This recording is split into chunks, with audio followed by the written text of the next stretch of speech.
ξεκίνησε όλο αυτό? Τότε που πέθανες. Και τότε που πέθανες εσύ?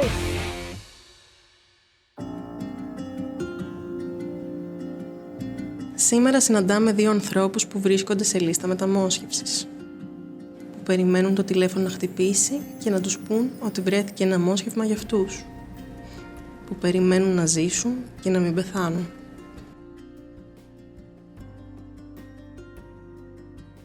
Πρώτη που δεχόμαστε τη Λουίζα Κοντομίτσου, που περιμένει εδώ και 7 χρόνια σε λίστα νεφρού. Θα ξεκινήσω με κάποια προβλήματα υγείας που παρουσιάστηκαν πριν από αρκετά χρόνια, γύρω στο 2010. Νοσηλεύτηκα, μου βρήκανε μία νεφρική ανεπάρκεια. Ήταν αρχικού σταδίου τα πρώτα χρόνια. Με είχαν προειδοποιήσει ότι κάποια στιγμή μακροχρόνια ίσως χρειαστεί να μπω και σε κάποιο μηχάνημα, μοκάθαρση στην ουσία. Τέλος πάντων, το οποίο ήρθε λίγο νωρίτερα από ό,τι περίμενα και εγώ και οι γιατροί. Αυτή είναι η όλη πορεία. Κάνω μοκάθαρση εδώ και 7 χρόνια. Έχω μπει στη λίστα αναμονής για τη μεταμόσχευση.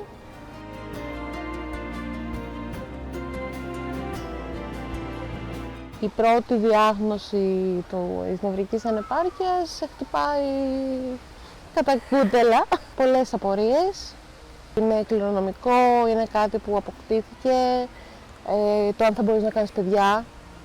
Θέλω πάρα πολύ να μου περιγράψεις τη διαδικασία της αιμοκάθαρσης. Δηλαδή καταλαβαίνω ότι τώρα είναι ρουτίνα, κατά κάποιο τρόπο, αλλά ας πούμε η πρώτη φορά που πήγες, πώς ήταν? Η πρώτη μέρα που μου το είπανε και θα έκανα την επόμενη, δεν κοιμήθηκα το βράδυ, είχα πανικοβληθεί. Έμοιαζε όλο αυτό σαν να έχεις βγει από το σώμα σου και να κοιτάς κάποιον ξένο, ας πούμε. Ξεκινήσαν τη διαδικασία με το τρύπημα, ήμουνα σε μια κατάσταση ότι Χριστέ μου, τι γίνεται τώρα, ας πούμε, δεν υπάρχει περίπτωση να αντέξω. Μέχρι που σιγά σιγά μου μιλούσαν, ερχόντουσαν, μου φέρανε φαγητό, ξέρω εγώ να φάω. Άλλο ένα καλό της αιμοκάθαρσης.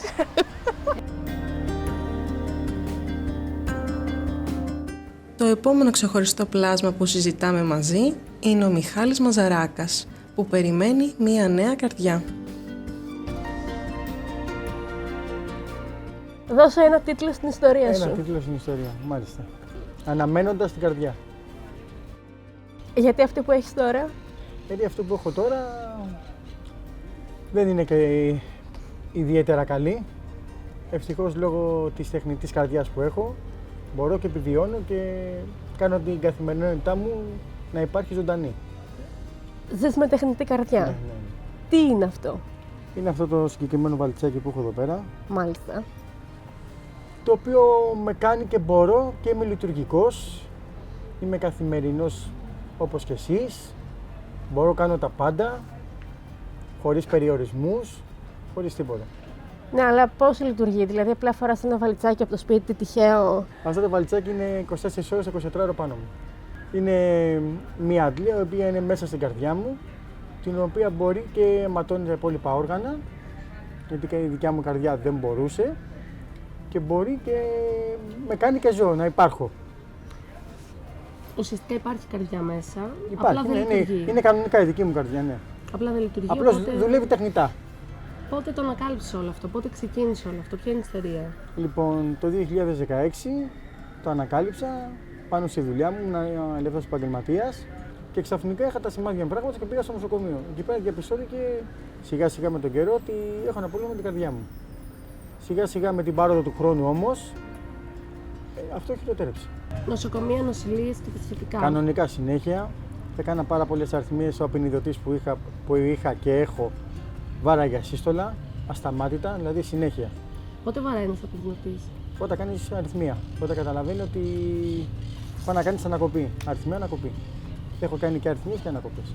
Ξέρεις πόσες ή έχεις στο μέτρημα? Έχω στο μέτρημα, εννοείται.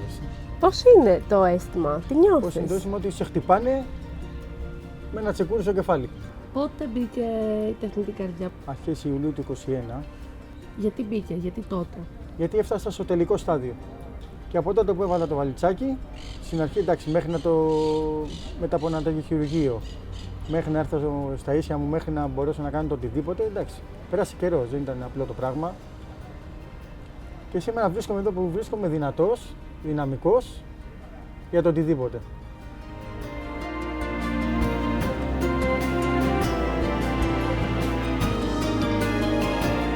Με τη Λουίζα και τον Μιχάλη κουβεντιάζουμε για την καθημερινότητα, τις δυσκολίες που αντιμετωπίζουν και πώς ένιωθαν όταν πρωτοάρχισε το ταξίδι τους προς την αναζήτηση μοσχεύματος.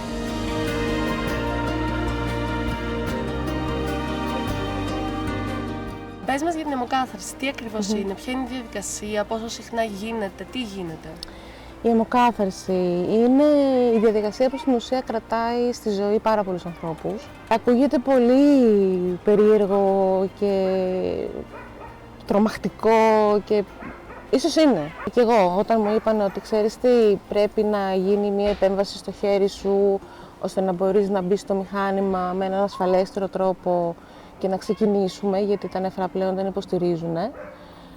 Είχα τρομοκρατηθεί, νόμιζα ότι θα πεθάνω. Οπότε θες να μας πεις ποια είναι η διαδικασία της αιμοκάθαρσης, τι γίνεται, πόσο συχνά, πώς νιώθεις κατά τη διάρκεια, τι αλλάζει μέσα σου, πώς νιώθεις πριν. Αιμοκάθαρση συνήθως κάνουμε από 2 μέχρι 3 φορές τη βδομάδα. Η διαδικασία είναι ότι πηγαίνεις στη μονάδα που έχεις επιλέξει, σε τρυπάνε. Δεν είναι το πιο ευχάριστο κομμάτι. Αν και εγώ να πω την αλήθεια δεν έχω νιώσει ποτέ κάποιο πόνο ιδιαίτερο. Σε τρυπάνε τέλος πάντων με κάποιες ειδικές βελόνες, οι οποίες δίνουν και τραβάνε το αίμα στο μηχάνημα ώστε να φιλτραριστεί και να επιστρέψει καθαρό πλέον στον οργανισμό μας. Υπάρχουν μέρες που όλα βαίνουν καλώς, είναι μια χαρά. Εγώ διασκεδάζω κιόλας κάποιες φάσεις. Στις συνεδρίες παίζουν πολύ μεγάλο ρόλο οι γιατροί και οι νοσηλευτές. Προφανώς, πιο πολλοί νοσηλευτές θα έλεγα. Πλέον είναι σαν οικογένεια. Δηλαδή μετά από 7 χρόνια είσαι οικογένεια. Ξέρουν, σε βλέπουν το πρωί και ξέρουν ότι είσαι καλά μόνο που θα σε δούνε. Και υπάρχουν μέρες που δεν είσαι καλά, που σηκώνεσαι το πρωί και λες γιατί πρέπει τώρα εγώ να σηκωθώ και να πάω και να κάτσω εκεί 4 ώρες και να μην κάτσω στο σπίτι μου, να πιω τον καφέ μου, να πάω τη βόλτα μου. Υπάρχουν άπειροι που πηγαίνουν να κάνουν αιμοκάθαρση και πάνε στη δουλειά τους, χωρίς κανένα πρόβλημα. Υπάρχουν κάποιοι που κουράζονται λίγο περισσότερο και απλά πάμε σπίτι μας και κοιμόμαστε. Τι νιώθει ένας άνθρωπος που έχει νεφρική ανεπάρκεια, ποιο το νιώθεις στο σώμα σου κάπου, έχεις πόνους, ενώ πριν ξεκινήσει την αιμοκάθαρση. Έγινε σαν διάγνωση πριν πόσα χρόνια. Ναι. Πώς έγινε η διάγνωση, απλά ήταν τις αιματολογικές σου και δεν ήταν καλές ή υπήρχαν και πράγματα, Όχι, συμπτώματα στο υπάρχουν σώμα σου? συμπτώματα τα οποία πολλές φορές τα αγνοούμε, το οποίο είναι μέγα λάθος. Το πιο κοινό και αυτό που αγνόησα εγώ ήταν το πρίξιμο στα πόδια. Δεν έδωσα παραπάνω σημασία. Μετά σταδιακά ξεκινάει η κόπωση, ο χαμηλός σίδηρος και ο αιματοκρίτης. Υπάρχει φαγούρα, είναι ένα άλλο σύμπτωμα που πάλι δεν θα του δώσεις ιδιαίτερη σημασία. Αίσθηση ούρησης το βράδυ. Δηλαδή εγώ αυτό που λέω ας πούμε, πλέον σε όλους είναι ότι αν δεις κάτι το οποίο είναι εκτός των συνηθισμένων, δεν κάνει κακό να πάμε να δώσουμε λίγο αίμα, ας πούμε. Δηλαδή αυτό το ετήσιο check-up που λένε όλοι οι γιατροί, καλά το λένε. Είχες πόνους? Δεν είχα κουράγια για πόνους. Δεν είχα κουράγιο να πονάω.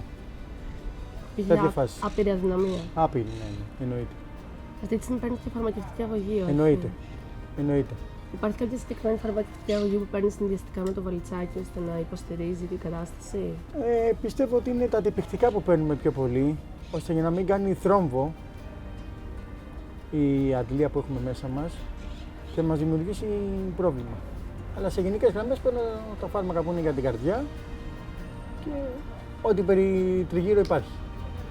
Βλέπω ότι είσαι έτοιμος για όλα, πάρα πολύ δυναμικός και μέσα σε όλα. Αλλά αυτό ήταν από πάντα, δηλαδή από την αρχή που σου ήρθε αυτό το πακέτο. Όχι βέβαια. Πώς αντέδρασες? Ήταν εντάξει. Τι να σου πω τώρα, ότι πέφτει μια πολυκατοικία πάνω σου. Εκεί που είσαι ξαφνικά μια χαρά, σε ένα λεπτό χάνεις υγεία κατά τα πόδια σου. Θυμάσαι τι σκεφτόσουν? Όχι, σε καμία περίπτωση. Και ούτε θέλω να θυμηθώ ποτέ. Πέρα από το βαλιτσάκι που είναι 24/7 πάνω σου, πώς είναι η μέρα σου? Κανονικά τα πάντα. Ξυπνάω, κοιμάμαι. Το σημαντικότερο είναι να κοιμηθείς και να ξυπνήσεις, έτσι. Τι σε κρατάει να παλεύεις? Η δύναμη για τη ζωή, τα παιδιά μου, πάνω απ' όλα. Και μετά να ζήσω, να μπορώ να είμαι λειτουργικός. Ναι, αλλά τώρα τι σε δυσκολεύει? Κάνεις τα πάντα, αλλά τι σε δυσκολεύει? Το μπάνιο. Δηλαδή? Δεν μπορώ να κάνω μπάνιο.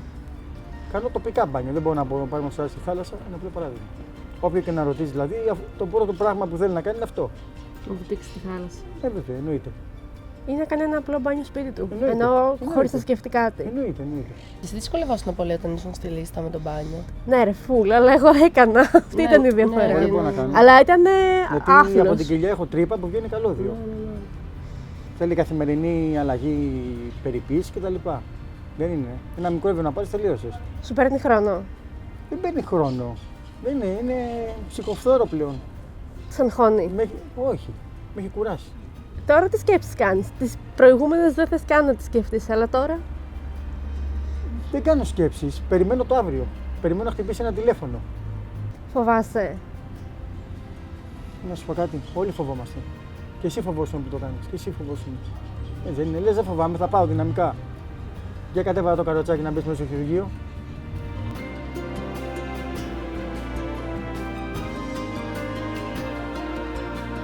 Τώρα που έχουν περάσει χρόνια που το κάνεις Ναι. και σου φαίνεται πολύ απλή διαδικασία, τι γίνεται όμως τώρα? Τι σε κρατάει εδώ? Αρχικά είμαι ζωντανή. Αυτό. Αν δεν το έκανα, δεν θα ήμουν ζωντανή. Δεν θα μπορούσα να έρθω εδώ, δεν θα μπορούσα να πάω διακοπές, να έχω το σκύλο μου, την οικογένειά μου, τον άντρα μου. Μπορώ και κάνω πράγματα. Δηλαδή μπορεί να ζοριστώ λίγο, γιατί πλέον μετά από τόσα χρόνια ο οργανισμός πέφτει, δεν το κρύβω αυτό. Δηλαδή υπάρχει κούραση, υπάρχει και ψυχολογική και σωματική κούραση. Δεν είμαι κλεισμένη σπίτι, πράγμα που πριν μπω γινότανε, γιατί δεν μπορούσα να πάω κάπου. Και πώς νιώθεις που είσαι ακόμα εδώ σήμερα και που ταυτόχρονα παλεύεις για να είσαι εδώ σήμερα? Νιώθω δυνατή. Θεωρώ δηλαδή ότι όσο και με γκρινιάζω μερικές φορές και να με παίρνει από κάτω, το παλεύω. Έχω ευχαριστηθεί στιγμές. Έχω ζήσει στιγμές δηλαδή που δεν θα τις άλλαζα για κανένα λόγο. Και έξω και μέσα, στη μονάδα, είμαι ευγνώμων. Δηλαδή αλήθεια. Και για τους γιατρούς και για τους ανθρώπους και δεν ξέρω, θεωρώ ότι όλο αυτό το πράγμα σε αλλάζει και σε αλλάζει προς το καλύτερο. Τι μάθημα σου έδωσε όλη αυτή η διαδικασία ως τώρα, τι μαθήματα, αν μπορούσες να πεις με δύο προτάσεις, τι μάθημα σου έχει δώσει όλη αυτή η εμπειρία, το πρώτο που σου έρχεται? Ότι ό,τι και να γίνει, όσο κάτω και να πέσεις, μην τα παρατήσεις. Θα πέσεις, αλλά πολύ κλεισέ, σήκω. Δεν σε παίρνει να κάνεις κάτι άλλο. Ήξερες ότι είσαι τόσο δυνατή πριν? Ούτε τώρα το ξέρω.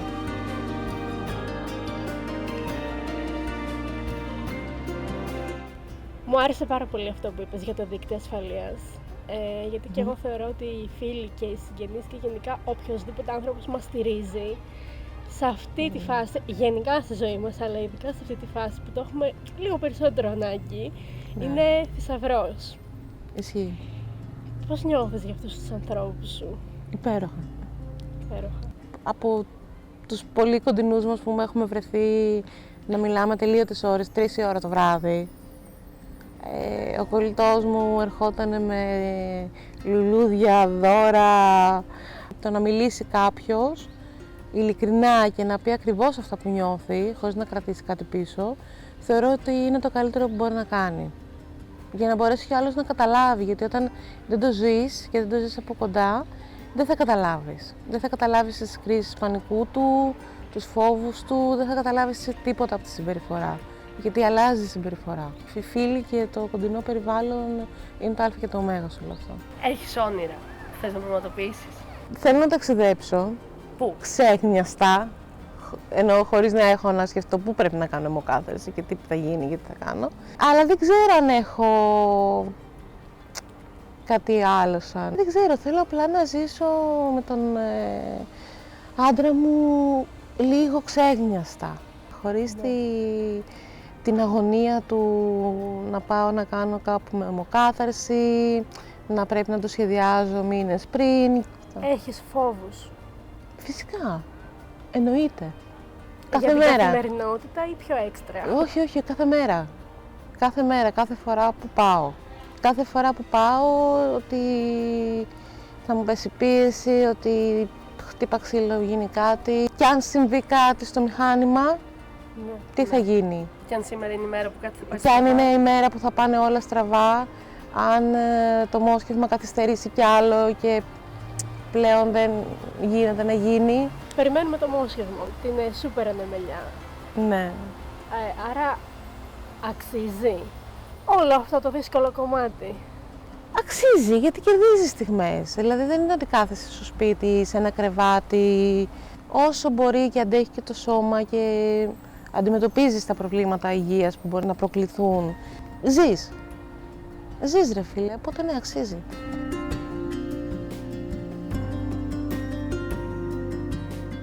Η πρώτη σκέψη το πρωί που ξυπνάς? Να μπορέσω να είμαι λειτουργικός. Δεν ξέρεις τι μπορεί να πάθεις ανά πάσα στιγμή, έτσι. Στην ουσία ζεις από ένα μηχάνημα. Δεν ξέρεις τι μπορεί να γίνει.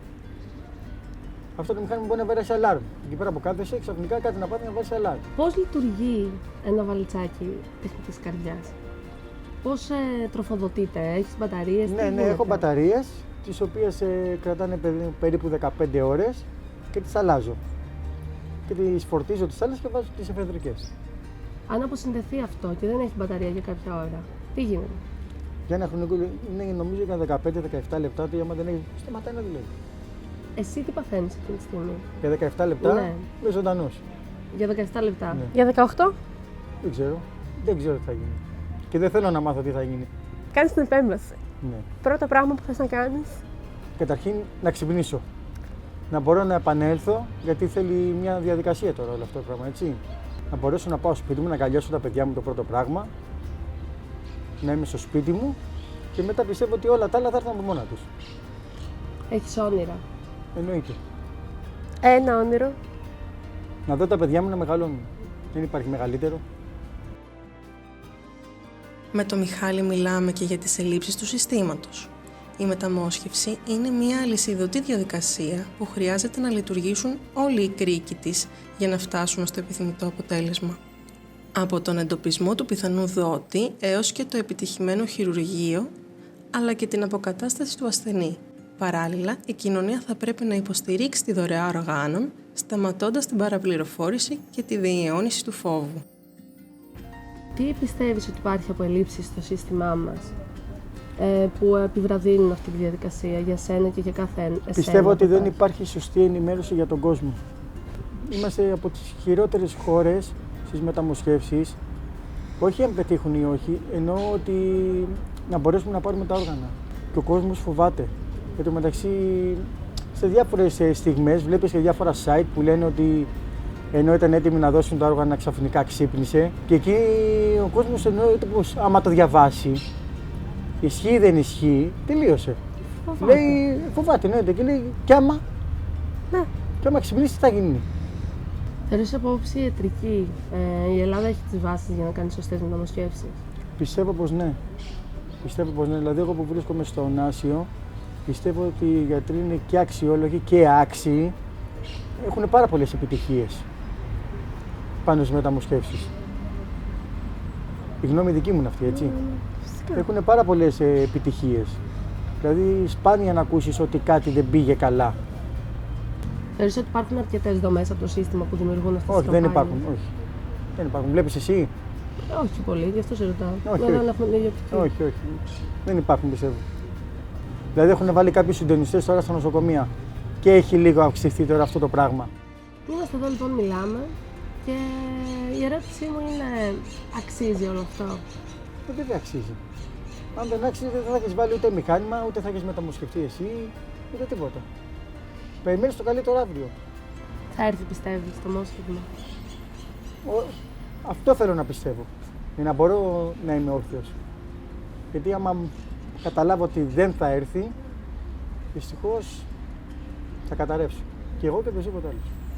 Είναι κάποιος αυτή τη στιγμή που μας βλέπει, ο οποίος βρίσκεται στην ακριβώς ίδια κατάσταση με σένα και περιμένει ένα μόσχευμα. Ωραία. Τι θα πεις σε αυτόν τον άνθρωπο? Υπομονή. Υπάρχουν. Υπομονή. Όπως κάνω εγώ, κάνει και αυτός. Δεν μπορείς να πας με το έτσι θέλω τώρα να του πεις δώστε μου μόσχευμα. Πότε το βρουν, πώς θα σου το δώσουν. Δεν το πουλάνε έξω να το αγοράσεις. Γιατί πίστεψέ με, το είχαμε κάνει όλοι. Δεν είμαστε Κολομβία εδώ πέρα, παραδείγματος χάρη. Να μην ζει με βάση αυτό, να μην ζει με την αναμονή, να κάνει αυτά που πρέπει, γιατί υπάρχουν εξετάσεις που κάνουμε κάποια διαστήματα τέλος πάντων για να ανανεώνουμε αυτούς τους φακέλους που βρίσκονται εκεί και μας περιμένουν.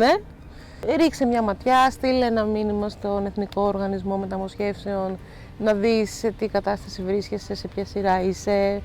Βοηθάει. Υπάρχει κιόλας ένας άνθρωπος λοιπόν από την άλλη πλευρά τώρα, ο οποίος μας βλέπει και είναι διστακτικός στο να εγγραφεί στο Μητρό Δωρητών. Ναι. Ή αντίστοιχα έχει κάποιον δικό του στη ΜΕΘ και είναι διστακτικός στο να δώσει τη συγκατάθεση για την δωρεά οργάνων. Τι θα έλεγες σε αυτόν τον άνθρωπο?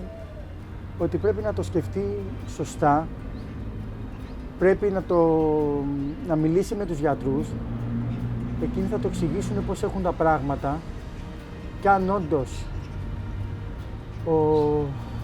ο δότης δεν επανέρχεται, είναι κρίμα να μην το κάνει, γιατί απ' έξω περιμένουμε, είμαστε πάρα πολύ περιμένουμε. Θα του έλεγα ότι καταλαβαίνω απόλυτα τη δυσκολία της κατάστασης, αλλά θα του έλεγα επίσης ότι κάπου εκεί έξω υπάρχει ένας άνθρωπος που μπορεί να σωθεί από αυτό. Ότι μπορεί να του δοθεί μια δεύτερη ευκαιρία. Και πιστεύω ότι και ο άνθρωπος που βρίσκεται στην άσχημη αυτή κατάσταση και δεν θα επιζήσει από όλο αυτό, νομίζω ότι θα το ήθελε. Συζήτησέ το με τους γιατρούς, να σου πούνε αναλυτικά, πήγαινε σε μια μονάδα αιμοκάθαρσης ή σε μια πτέρυγα που υπάρχουν άνθρωποι που χρειάζονται μεταμόσχευση και ίσως να μιλήσεις και μαζί τους αν γίνεται, για να καταλάβεις ακριβώς τι θα κάνεις. Είναι δώρο ζωής αυτό. Οπότε θα κάνεις το καλύτερο δώρο που μπορείς να κάνεις στη ζωή σου. Κλείνοντας, θα ήθελα μια τελευταία σκέψη. Θα πω ότι στον κόσμο που θα δει αυτό το βίντεο και θα μπορέσει ίσως να πάρει κάποια ερεθίσματα από αυτό, να προσέχει, να φροντίζει τον εαυτό του, να κοιτάζει ό,τι περίεργο μπορεί να δει πάνω του, να προσπαθήσει να καταλάβει τους ανθρώπους αυτούς που, δεν μιλάω μόνο για νεφρό, τους ανθρώπους αυτούς που δίνουν έναν αγώνα για να κρατηθούν στη ζωή και να μην να αντιμετωπίζει σαν κάτι ξένο και να υπάρχει φοβία. Ενημερωθείτε, μπείτε στη διαδικασία να ενημερωθείτε και για τη δωρεά οργάνων. Συμπαράσταση σε όσους έχετε δίπλα σας και μπορείτε να τους βοηθήσετε. Αυτό. Όλα μπορούν να αλλάξουν σε ένα δευτερόλεπτο. Να αλλάξουν ζωές, να τερματίσουν ζωές ή να ξεκινήσουν από την αρχή. Όταν το δικό μας τέλος διαδρομής φτάσει λόγω εγκεφαλικού θανάτου, είναι στο χέρι μας να συμβάλλουμε στη συνέχιση του κύκλου της ζωής. Να σώσουμε κάποιο άλλο πλάσμα, αφού δεν μπορούμε να σώσουμε τον εαυτό μας.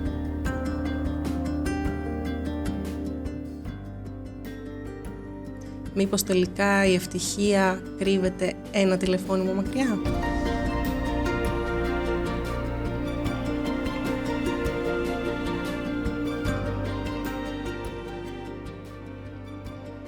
Πρωταγωνιστούν Λουίζα Κοντομίτσου, Μιχάλης Μαζαράκας. Παραγωγή για παρουσίαση Αναστασία Τασούλα και Ελένα Πολυχρόνη. Κινηματογράφηση Αλεξάνδρα Σεβαστάκη και Τζέννη Σταυροπούλου. Μοντάζ και μουσική επιμέλεια Χρυσάνθη Χριστάκη. Υποτιτλισμός και μεταγλώτηση Νόνη Χριστοδουλόπουλου, Κωνσταντίνος Φυσέκης. Μέσω της Be Visible Be You υπό τη συγχρηματοδότηση του Ευρωπαϊκού Σώματος Αλληλεγγύης.